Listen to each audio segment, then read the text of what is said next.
శ్రీ గురుభ్యో నమః. మన భారతీయ శిల్పకళా సంపద చాలా అద్భుతమైనది. చాలా దేవాలయాలు యునెస్కో నుంచి గుర్తింపు పొందాయి అంటే మనం అర్థం చేసుకోవచ్చు. మన శిల్పకళా సంపద ఎంత గొప్పదో, ఎంత అద్భుతంగా ఉంటుందో. ఇలాంటి దేవాలయాలు చాలా ఉన్నాయి.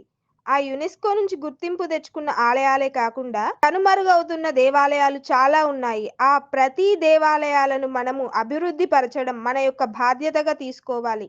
మన హిందూ తత్వాన్ని మనం ప్రజలకు నేటి తరానికి తెలియజేయడం కోసమైనా కూడా ఈ ఆలయాలను మనం అభివృద్ధి చేయాలి. ఇలాంటి ఎన్నో అంతుచిక్కని అద్భుతమైన విశేషాలు కలిగిన దేవాలయాలను అభివృద్ధి పరచడం మన యొక్క బాధ్యత. మరిన్ని వీడియోల కోసం గల్లీ న్యూస్ ఛానల్‌ని సబ్స్క్రైబ్ చేసుకోండి.